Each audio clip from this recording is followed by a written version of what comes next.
अरे भाई लोग सुनो सुनो, अरे इधर आओ सब लोग, इधर आओ। अरे कल्याणी सोनम तुम लोग भी आओ। अरे कुछ दिखाना है तुम लोग को, जल्दी आओ। अरे ये देखो ये देखो देखो देखो देखो। अरे ये अपने मोहल्ले का गोपाल, उसको साड़ी पहनने का शौक चढ़ा है, देखो। अरे ये पहले सिर्फ दुकान में साड़ी पहनता था, लेकिन अब साड़ी पहन के उसका वीडियो बना के इंटरनेट पे डाल रहा है। भैया भैया रुको ना, क्या कर। रजनी तुम चुप करना, वरना अच्छा नहीं होगा। पुष्पा जी, हाँ थोड़ा पानी पिलाइए ना। हाँ अभी लाई। अरे ये बाहर इतनी भीड़ क्यों जमा है?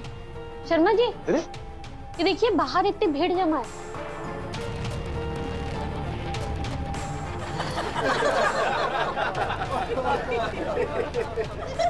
क्या देख रहे हो तुम लोग? तुम्हारी मिसेस को। अरे हमारा मतलब है तुम्हारे मिस्टर जी को, उनका काम करते हुए, वो साड़ी पहनते हुए। तो क्या हो गया? हमने तो रील डाला ही इसलिए था ना, ताकि लोग देखें। ये हंसने की क्या जरूरत है? लो जी, यहाँ पे तो उल्टी गंगा बह रही है। अरे लोगों के घर में मर्द मर्दाना काम करते हैं, और यहाँ इनके घर में मर्द साड़ी पहनना सिखाते हैं। अब क्या कल नाचना भी सिखाओगे? और उसका भी वीडियो बना के फिर इंटरनेट पे डालोगे?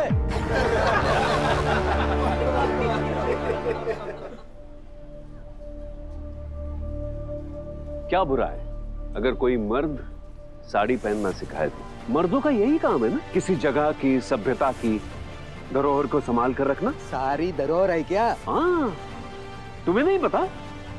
साड़ी हमारी देश की शान है, पहचान है, मान है, स्वाभिमान है। लक्ष्मीबाई ने साड़ी पहनकर तो आजादी की लड़ाई लड़ी थी ना।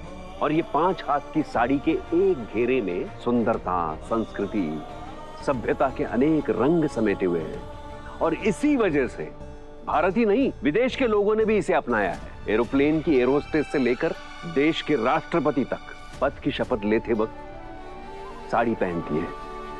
और रघुपति, एक माँ इसी साड़ी का पल्लू अपने सर पर लेकर अपने बच्चे को दूध पिलाती है, उसका पोषण करती है, और इसी साड़ी के सिरे से उसका मुंह पोंछती है।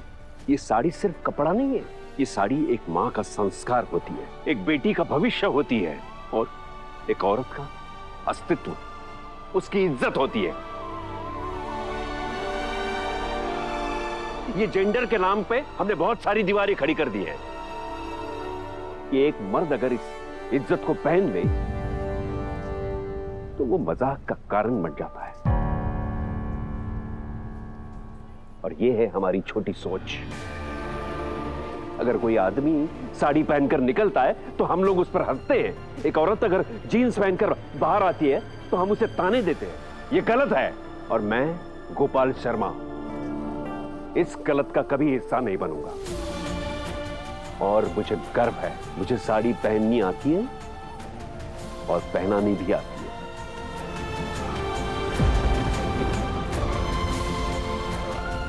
ये मेरा टैलेंट है और ये मेरी कला है। अरे तुम तो ऐसे बात कर रहे हो जैसे साड़ी पहनना बहुत मुश्किल काम है, मिसाइल बनाने जैसा मुश्किल काम। साड़ी पहनना आसान सा काम है। बहुत आसान है।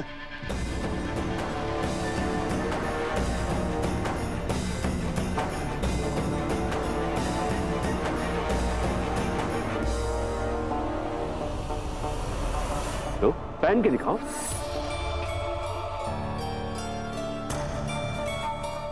मैंने पहन सकता। और ये इतना आसान भी नहीं है। लोगों की मजाक उड़ाने जितना, लोगों की कामों में टांग अड़ाने जितना, उनके खिलाफ षड्यंत्र करने जितना, और उनकी दुकान जलाने जितना आसान नहीं है। अरे ये नहीं सुधरेंगे। इनकी ऐसी हरकतों के वजह से ही हवालात की हवा खा के आए हैं रघुपति भैया। लगता है जेल में डंडे थोड़े कम पड़े हैं, इसलिए अब तक अक्ल ठिकाने नहीं आए।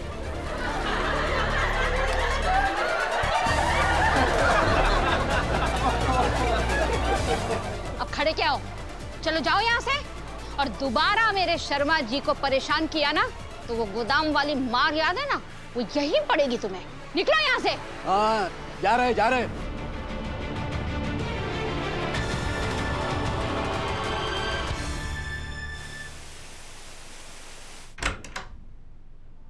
मीरा, बाहर सब सेलिब्रेट कर रहे हैं और तुम यहाँ आ गई। कम ऑन मीरा, ये सब तुम्हारे बिना अधूरा है। मीरा, मैं कुछ कह रहा हूं, तुम सुन रही हो ना? मीरा, मैं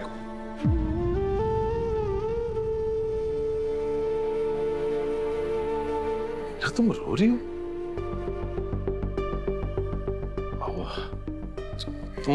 तुम पहले की बातों को लेकर अभी तक नाराज हो?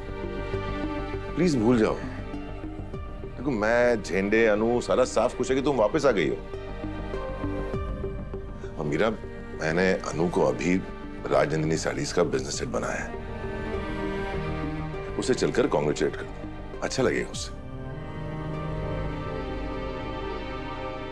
मतलब आप चाहते हैं मैं अनु को इसलिए जाके कॉन्ग्रेचुलेट करूं कि उसको खुशी होगी? मीरा, तुम ये आपको हमेशा उसकी खुशी की पड़ी रहती है ना? उसकी बातें, उसकी प्रॉब्लम, उसकी फैमिली की प्रॉब्लम, उसकी शादी, उसकी केटरिंग का ऑर्डर, आपको उसके अलावा और कोई भी दिखाई नहीं देता है ना सर? अब प्लीज मेरे सामने आप उसकी बात ना करें। मीरा, मैं समझ नहीं पा रहा हूँ कि तुम कहना क्या चाहती हो। मैं समझाती हूँ ना आपको सर। आपको पता है, जब आज सुबह मैं ऑफिस आई ना, मैं बहुत ज्यादा खुश थी। मुझे ये लगा कि आपने मेरी वापस आने की खुशी में ये पूरी पार्टी ऑर्गेनाइज की है। No, I was wrong. ये सब वो अनु के लिए था। मीरा, सर, आपको ये भी याद नहीं है कि मैं आज इतने दिनों के बाद ऑफिस आने वाली हूँ? मैं कब ऑफिस आई, मैं कहाँ खड़ी थी? जब आप अनु को वेलकम कर रहे थे, मुझे क्या फील हो रहा था? आपको कोई फर्क नहीं पड़ता। मेरे इस ऑफिस में होने का कोई सेंस ही नहीं बनता है सर। मीरा, तुम गलत समझ रही हो। मैं सब सही समझ रही हूँ सर।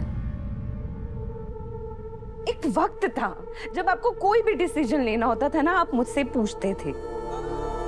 और एक आज का वक्त है, आपने उसे राजनंदिनी साड़ी का बिजनेस हेड बना दिया और मुझे इस बात की भनक तक नहीं है।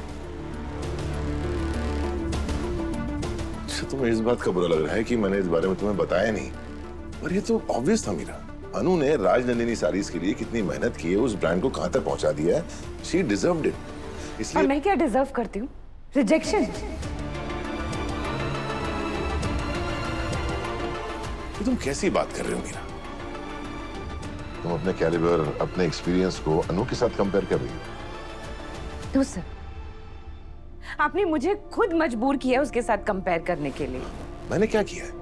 आपने मुझसे ज्यादा उसको इम्पोर्टेंस दी है। आपने इस पूरे ऑफिस में उसको ज्यादा इम्पोर्टेंस दी है। ऐसा क्या है उसमें जो आप उसकी इतनी केयर करते हैं? जब आपके सामने आती है ना, आपका चेहरा खिल उठता है। ऐसा क्या है उसमें जो आप उसको पसंद करते हैं और क्या नहीं है मुझमें जो आप मुझे पसंद नहीं करते? आपकी आंखों में मेरे लिए वो फिक्र नहीं है जो अनु के लिए है, वो प्यार नहीं है जो अनु के लिए है। मीरा, बस यहीं रुक जाओ। नहीं, मैं नहीं रुकूंगी। मैं अब चुप नहीं हो सकती सर।